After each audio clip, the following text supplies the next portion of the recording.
आपका स्वागत एक बार फिर से हमारे YouTube चैनल इजी विकल्प में। दोस्तों, आज हम अंग्रेजी के ट्रांसलेशन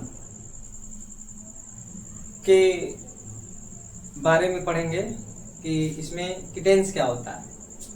टेंस के बारे में पढ़ेंगे, tense of type of tense पढ़ेंगे और टेंस कितने टाइप्स का होता है और उसके भी कितने टाइप्स होते हैं। टेंस मुख्य रूप से 3 प्रकार का होता है: present tense, past tense, future tense. वर्तमान काल मतलब प्रेजेंट टेंस मीन्स होता है वर्तमान काल, पास्ट टेंस मीन्स होता है भूतकाल, फ्यूचर टेंस मतलब होता है भविष्य काल। वर्तमान काल जैसे कि जो भी प्रेजेंट टाइम में हमारे साथ हो रहा है, मैं पढ़ा रहा हूँ इस टाइम, आप इस टाइम पढ़ रहे हैं, तो ये हो गया प्रेजेंट टेंस वर्तमान काल। भूतकाल जो घटनाएं हो चुकी रही होती हैं, जैसे कि मैं कक्षा 1 में था,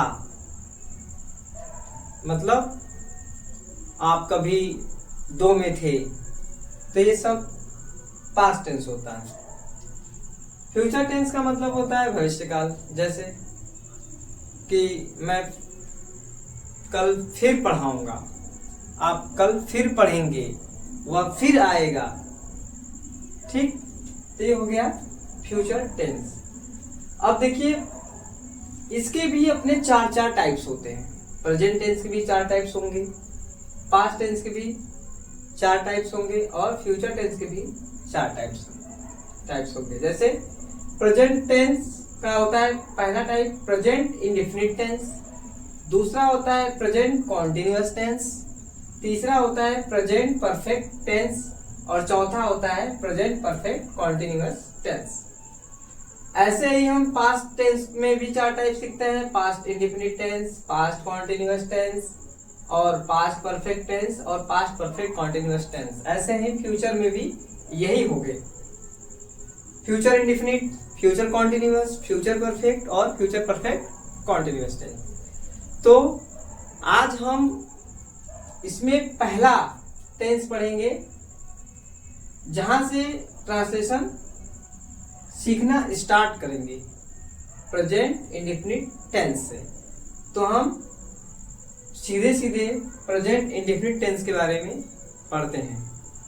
इंडेफिनिट टेंस, देखिए प्रेजेंट इंडेफिनिट टेंस का पहले हम पहचानते हैं कि हिंदी वाक्यों में हम कैसे पहचानेंगे कि यह टेंस प्रेजेंट टेंस है या पास्ट टेंस है या फ्यूचर टेंस है। ठीक है, तो प्रेजेंट इंडेफिनिट टेंस को पहचानने का नियम क्या है इसमें कि देखेंगे कि वाक्य के अंत में ता है, ती है, ते हो इत्यादि शब्द आते हैं। ठीक है, जैसे राम किताब पढ़ता है, देखिए यहाँ पे लास्ट में ता आया है, ता है।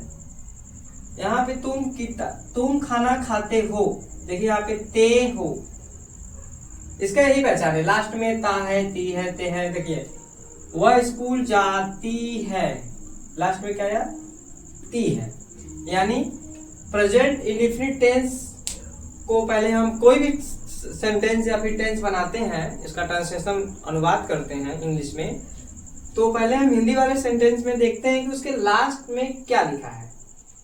तो इसी से इसकी पहचान हो जाती है कि ये कौन सा टेंस है। ठीक है, तो प्रेजेंट इंडेफिनिट टेंस को पहचानने के लिए भी आप सबसे लास्ट में देखेंगे इसके कि क्या आ रहा है। तो इसमें ता है, ते है, ती है, यानी ये कंफर्म हो गया कि यह टेंस क्या है, प्रेजेंट इंडेफिनिट टेंस है। ये इसकी पहचान हो गई। ठीक, अब देखिए इसमें रूल ऑफ ट्रांसलेट क्या होता है। Rule of translate, rule of translate यानी अनुवाद के नियम। ठीक, देखिए रूल ऑफ ट्रांसलेट में अब देखिए जैसे टेंस हो गया, तो टेंस में भी हम इसमें सेंटेंस के अकॉर्डिंग पढ़ते हैं, इसके रूल्स पढ़ते हैं। जैसे पहला सेंटेंस होता है इसमें affirmative,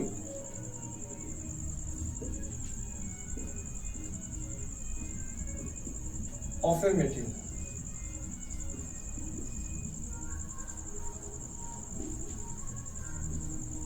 affirmative sentence. Affirmative sentence जैसे देखिए सीधा साधारण वाक्य। अफर्मेटिव सेंटेंस का मतलब होता है साधारण वाक्य।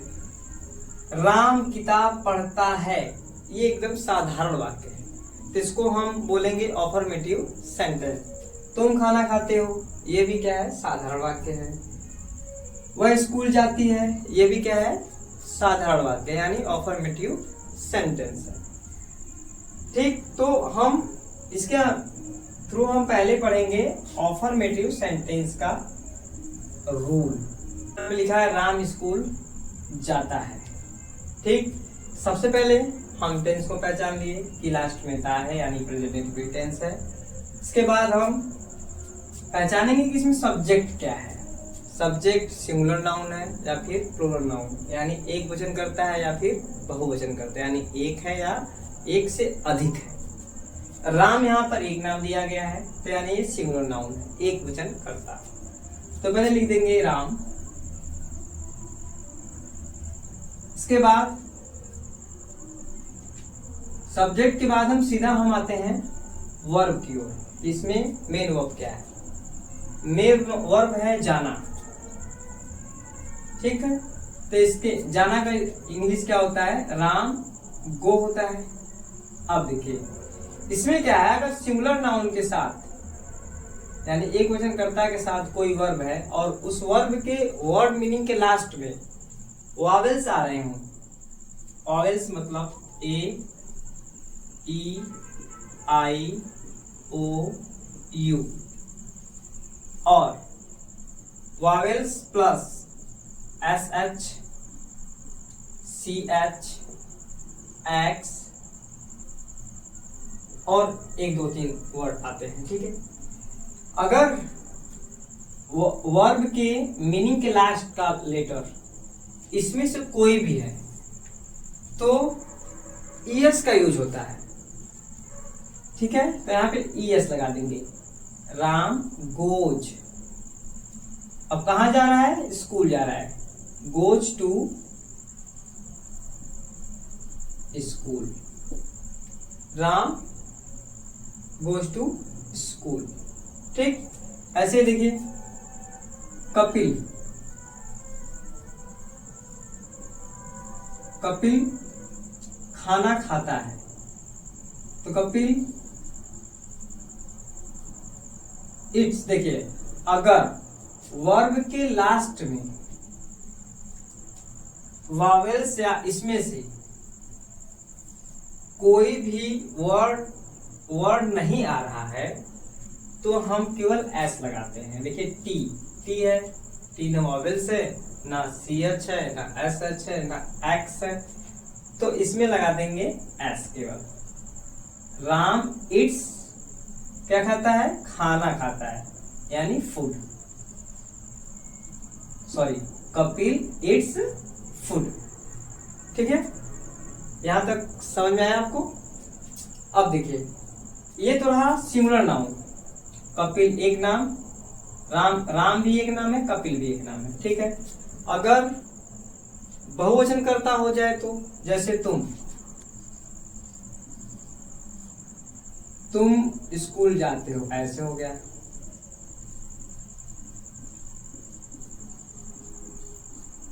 ठीक, तुम स्कूल जाते हो तो यू। ठीक, जाना का गो। अब देखिए अगर बहुवचन करता हो गया यानी प्लूरल नाउन हो गया तो वर्ब के लास्ट में यस या यस नहीं लगाएंगे, चाहे वावेल्स रहे या फिर ना रहे, उससे कोई फर्क नहीं पड़ने वाला है। देखेंगे बहुवचन करता है, इसमें कर्ता बहुवचन होगा तो वर्ब के लास्ट में कुछ भी हो तो उसमें यस या यस कुछ नहीं लगेगा, डायरेक्ट हम उसका डायरेक्ट मीनिंग लिख देंगे गो। फिर कहाँ जाता है, स्कूल जाता है, to school, to school, you go to school. तो यानी इसमें एक वचन कर्ता में यस या ईएस लगता है। यस कब लगता है और ईएस कब लगता है, आपको मैंने ये भी बताया कि यस जब वर्ब के लास्ट में वावेल्स आए या फिर एस एच आए या फिर सी एच आए या फिर एक्स आए तो हम वर्ब के लास्ट में ईएस लगाएंगे, और इसके अलावा कोई भी आता है तो हम केवल एस लगाते हैं। जैसे यहाँ पे लिखा गया है राम इट्स फूड, राम, अरे sorry, Kapil Yeats food, Kapil खाना खाता है। ठीक है, अब देखिए सबसे इंपॉर्टेंट चीज है कि इसका हम स्ट्रक्चर याद रखेंगे। अगर आप ये याद रखते हैं तो एकदम आसानी होगी आपको बनाने में। देखिए सबसे पहले हम किसी भी सेंटेंस का सब्जेक्ट लिखते हैं, जैसे यहाँ पे कपिल है, राम है, तुम हो, यहाँ पे सब्जेक्ट हो गया। फिर वर्ब लगाते हैं, ठीक, वर्ब लगाएंगे। उसके बाद अगर एक वचन करता है तो यस या यस लगाएंगे। उसी के लास्ट में फिर प्लस ऑब्जेक्ट लिखेंगे। उसके बाद कोई भी वर्ड है, अदर वर्ड, फिर अदर वर्ड लिखते हैं। Subject plus verb plus yes या yes plus object plus other word, कुछ भी हो, ठीक। और प्लूरल नाउन के लिए यानी बहुवचनकर्ता के लिए यस या यस भी नहीं रहेगा, कुछ भी, सब्जेक्ट केवल रहेगा। सेकेंड कंडीशन वाला है प्लूरल वाला, यानी बहुवचनकर्ता के लिए क्या है, केवल लिख देंगे subject plus verb plus object plus other word, इसमें यस या यस नहीं रहेगा। ठीक है, अब देखिए ये तो आपका हो गया अफर्मेटिव के लिए रूल कि अफर्मेटिव के लिए क्या है। ठीक, एकदम आसान है, आप इस स्ट्रक्चर को याद करेंगे, याद रखेंगे, एकदम आसान हो जाएगा। अफर्मेटिव के लिए रूल था। ठीक है, अब हम चलते हैं सेकेंड सेंटेंस की ओर, नेगेटिव सेंटेंस। बीच में नहीं आ जाएगा, जैसे लिखा है कि वह स्कूल नहीं जाता है, ठीक, तुम प्रतिदिन नहीं पढ़ते हो, यानी इसके सेंटेंस के बीच में नहीं आएगा। ठीक है, देखिए नेगेटिव सेंटेंस, जैसे वह स्कूल नहीं जाता है, पहले तो हम टेंस पहचानेंगे कि ये टेंस कौन सा है, लास्ट में ता है, प्रेजेंट इंडेफिनिट टेंस है, ठीक। उसके बाद सेंटेंस पहचानेंगे, अगर सेंटेंस में नहीं आ गया यानी नेगेटिव सेंटेंस है। तो इसके लिए रूल्स क्या है, देखिए सबसे पहले हम सब्जेक्ट लिखते हैं ही, यहाँ पे वह तो ही है। फिर देखिए ही क्या है, सिंगुलर नाउन है, यानी एक वचन करता है, एक, ठीक। तो इसके साथ लगता है डज नॉट, इसमें एकदम आसान है, डज नॉट लगा दीजिए, डज नॉट। फिर डायरेक्ट हम लिखते हैं कि इसमें वर्ब क्या है, यानी क्रिया, जाना यानी गो। अब देखिए इसमें अफर्मेटिव सेंटेंस की तरह यस या यस नहीं लगाएंगे, क्योंकि इसमें यहाँ पे अगर एक वचन करता है तो डज नॉट लिख दिए तो खत्म हो गया, आपको वॉवेल्स याद रखने की जरूरत नहीं है, वह केवल अफर्मेटिव सेंटेंस के लिए है। इसमें डायरेक्ट लिख दिए ही डज नॉट गो, कहाँ नहीं जाता, स्कूल नहीं जाता, टू स्कूल,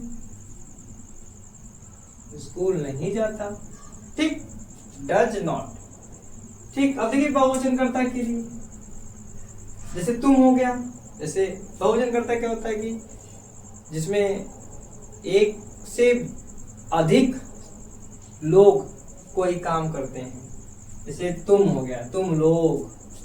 ऐसे तो बोलचाल की भाषा में तुम यानी एक पर्सन को बोलते हैं, लेकिन हम तुम का मतलब होता है कि बहुत सारे लोगों से बात कर रहे हैं। ठीक है, तुम प्रतिदिन नहीं पढ़ते हो, ये सच बात होगी। यू, यहाँ पे देखिए अब लग जाएगा do not, you do not read, पढ़ना को होता है रीड। फिर प्रतिदिन का डेली या फिर एवरी डे भी लिख सकते हैं, you do not read daily या फिर एवरी डे। ठीक है, अब देखिए यहाँ पे मैं गणित नहीं पढ़ाता हूं तो आई। अब देखिए मैं भी इसमें बहुवचनकर्ता के रूप में आता है, यानी प्लूरल नाउन। आई तो do not, I do not. पढ़ाना को होता है टीच, आपको मीनिंग आना चाहिए। ट्रांसलेट करने के लिए सबसे इंपॉर्टेंट बात है कि आपको मीनिंग याद होने चाहिए और रूल याद होना चाहिए, उसके बाद तो आप फर्राटेदार इंग्लिश बोलने लगेंगे। आई डू नॉट टीच गणित यानी मैथ्स, ये हुआ आपका नेगेटिव सेंटेंस। इसके अलावा कुछ भी रूल्स नहीं है। इसके अलावा कोई भी बीच में वर्ड आता है उसको लास्ट में जोड़ दे दीजिए, कोई दिक्कत नहीं है। इसका देखिए सबसे बड़ी बात है स्ट्रक्चर। इसमें स्ट्रक्चर क्या होगा, सब्जेक्ट प्लस डू या डज, यानी एक वचन करता हो तो डज, बहुवचन करता हो तो डू, प्लस नॉट लगाएंगे, प्लस वर्ब लिखेंगे यानी क्रिया, plus object, plus other word कुछ भी हो लिख दीजिए। ठीक है, एकदम तरीके से स्टेप बाय स्टेप लिखेंगे, इसको याद कर रहेंगे आराम से, कोई दिक्कत नहीं होगी नेगेटिव सेंटेंस बनाने के लिए। नेगेटिव सेंटेंस अफर्मेटिव सेंटेंस से आसान है। ठीक है, अब हम पढ़ेंगे इसके इंट्रोगेटिव सेंटेंस के बारे में।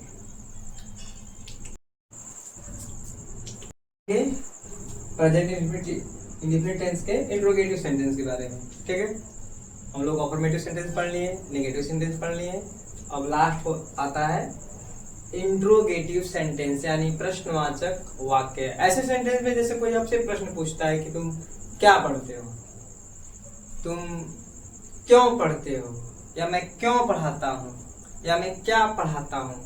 ठीक है, तो ऐसे सेंटेंस को हम इंट्रोगेटिव सेंटेंस कहते हैं यानी प्रश्नवाचक वाक्य।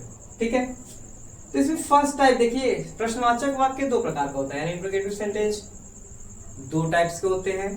पहला टाइप होता है कि इसमें हम यस या नो में आंसर देंगे। तुम क्या खाते हो, तुम, या मैं पूछो क्या तुम लिखते हो, यस, हाँ बोलोगे हाँ मैं लिखता हूँ। ठीक है, तो इसमें यस या नो ही करना है, इसमें तो इसका अनुवाद करना पड़ेगा।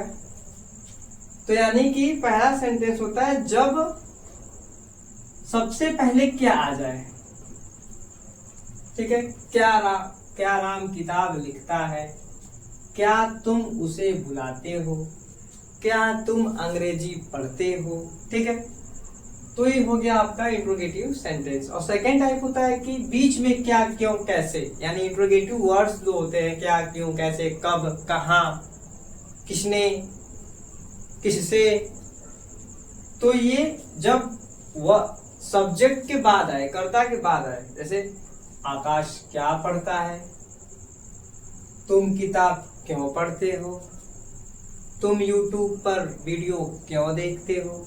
ठीक है, तो ये आपका सेकंड टाइप हो जाएगा इंट्रोगेटिव सेंटेंस का। ठीक है, देखिए इसको बनाते कैसे करते हैं। राम किताब लिखता है, तो सबसे पहले हम पहचानेंगे कि इसमें सब्जेक्ट क्या है। पहले तो टेंस आप लोग पहचान ही लिया है कि ता है लास्ट में, त्या है, ते है, ता है, ते है। ठीक है, ये मत भूलिएगा, सबसे पहले कोई भी सेंटेंस बनाते समय हम उसको पहचानेंगे कि वह कौन सा टेंस है। ठीक, टेंस पहचान लिए, इसके बाद सेंटेंस भी पहचान लिए कि क्या लास्ट क्या है, स्टार्ट हुआ तो इंट्रोगेटिव सेंटेंस होगा। अब देखेंगे कि इसमें वर्ब क्या है, और नहीं सॉरी इसमें सब्जेक्ट क्या है, कर्ता राम, मतलब कौन क्या लिख रहा है, मतलब कौन लिखता है किताब। ठीक है, तो राम लिखते हैं इसमें, तो राम है तो एक वचन करता है, तो हम सबसे पहले लिख देंगे डज, डज। ठीक है, फिर लिख देंगे राम, डज राम, फिर लिख देंगे इसके वर्ब यानी क्रिया, क्या कर रहा है, लिखता है, लिखता है, क्या करता है, लिखता है, राइट। डज राम राइट, क्या लिख रहा है, किताब लिख रहा है, book. Does Ram right book, ये हो गया आपका। अब देखिए सबसे इंपॉर्टेंट बात, ये फुल स्टॉप नहीं लगेगा यहाँ पे। अगर फुल स्टॉप लगा देते हैं तो ये सेंटेंस गलत हो जाएगा। इंट्रोगेटिव सेंटेंस है, इसको लिए इंट्रोगेटिव मार्क ही लगाएंगे। ठीक है, क्या तुम उसे बुलाते हो, अब देखिए यहाँ पे बहुवचन करता हो गया तुम। ठीक है, क्या तुम उसे बुलाते हो, तो सबसे पहले हम लिख देंगे यहाँ पे डू, फिर लिख देंगे इसका मीनिंग यू। बुलाना का होता है कॉल, आप लोग वर्ब मीनिंग याद कीजिए खूब। डू यू कॉल, उससे क्या होगा हिम, फिर क्या होगा question mark. Do you call him, क्या तुम उसे बुलाते हो। ट्रांसलेशन आप लोग सीख लेंगे तो आप कहीं ना कहीं इंग्लिश भी बोलना सीख सकते हैं अच्छी तरह से। ठीक है, अब देखिए दूसरा टाइप क्या होता है इसमें कि जब प्रश्नवाचक शब्द सेंटेंस के बीच में आए, यानी कर्ता के बाद कहीं भी आए। आकाश क्या पढ़ता है सॉरी। अब देखिए इस ऐसे सेंटेंस में हम यस या नो में इसका आंसर नहीं दे सकते। इस सेंटेंस का आकाश क्या पढ़ाता है उसमें हमको समझाना पड़ेगा, आकाश अंग्रेजी पढ़ाता है भाई, ठीक है। तो सबसे पहले हम ऐसे सेंटेंस में जो प्रश्नवाचक वाक्य है यानी वर्ड है, शब्द है, उसका मीनिंग लिखेंगे। सबसे पहले व्हाट, क्या का मीनिंग क्या होता है, व्हाट। फिर एक वचन करता है आकाश, मैं अकेला हूं भाई, डज, व्हाट डज, फिर लिखेंगे आकाश, व्हाट डज आकाश पढ़ता है, अभी कभी पढ़ता हूं, read, question mark, what does Akash read. और तुम किताब क्यों पढ़ते हो, तो सबसे पहले लिखेंगे क्यों का मीनिंग, वाई, तुम है तो डू लिख देंगे, तुम यू लिख देंगे, why do you read book, question mark, why do you read book, तुम किताब क्यों पढ़ते हो, ठीक है। तो आपने इंट्रोगेटिव सेंटेंस के दोनों टाइप्स को भी जान लिया और इसके रूल्स को भी समझ लिया कि देखिए एक वचन करता है फर्स्ट टाइप वाले में तो डज बाहर निकाल देंगे, उसके बाद सीधा सीधा लिख देंगे जो अफर्मेटिव में टाइप बनाते थे हम लोग वैसे ही लिख देंगे, बस वर्ब में ऐसे नहीं लगाएंगे भाई, क्योंकि हम डज निकाल दे रहे हैं बाहर। ऐसे वो वचन करता होगा तो डू बाहर निकाल दीजिए, ठीक, डू निकाल के जैसे अफर्मेटिव बनाते थे वैसे लिख दीजिए, यू कॉल हिम, ठीक। और सेकेंड टाइप वाले में पहले हम इंट्रोगेटिव वर्ड का मीनिंग लिखेंगे जो भी रहेगा, और उसके बाद सेम टू सेम इंट्रोगेटिव का फर्स्ट टाइप देखिए डज, अगर इसका मीनिंग लिख लिए, इसको छुपा दिए तो वही हो गया ना, डज आकाश रीड, ठीक। तो ऐसे बनाते हैं, तो इसका स्ट्रक्चर भी हमको याद करना होगा, तो हम इसको मिटा देते हैं, ठीक, मिटा करके इसको इसका स्ट्रक्चर लिख देते हैं।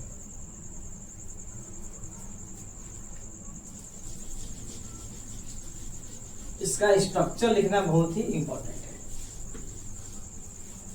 आप लोग इसको सेकेंड टाइप वाले को आप लोग लिख लीजिएगा। स्ट्रक्चर लिखते हैं,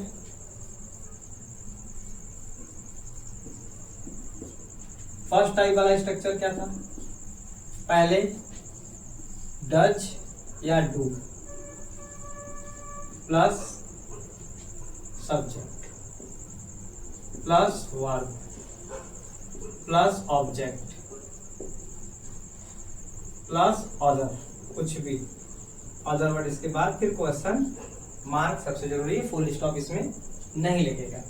दूसरा टाइप में पहले WH फैमिली से जो भी वर्ड आएंगे यानी इंट्रोगेटिव वर्ड आएंगे, ठीक है, WH फैमिली को बोलते हैं, फिर प्लस डज या डू, ठीक है, plus subject plus verb plus object plus author, ठीक है।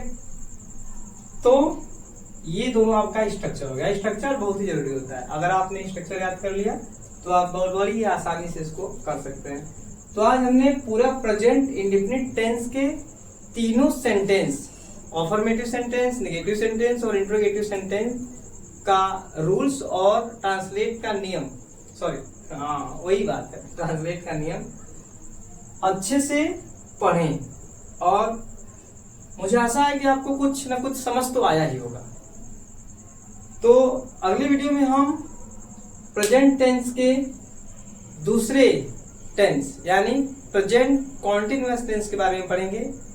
तब तक के लिए आपके लिए होमवर्क छोड़ जाते हैं, आप होमवर्क करिए, मुझे करके दिखाइएगा। पहला सेंटेंस है कि तुम यहाँ रहते हो, SW है ये, कमेंट जरूर कीजिएगा। दूसरा है रवि अखबार पढ़ता है। तीसरा सेंटेंस है तुम नहीं लिखते हो। और चौथा सेंटेंस है क्या वह आता है। और पांचवा सेंटेंस है कि मैं क्यों पढ़ता हूं। ये रहा आपका होमवर्क, कमेंट में जरूर कमेंट कीजिएगा। तो मिलते हैं अगले वीडियो में, तब तक के लिए टाटा बाय बाय।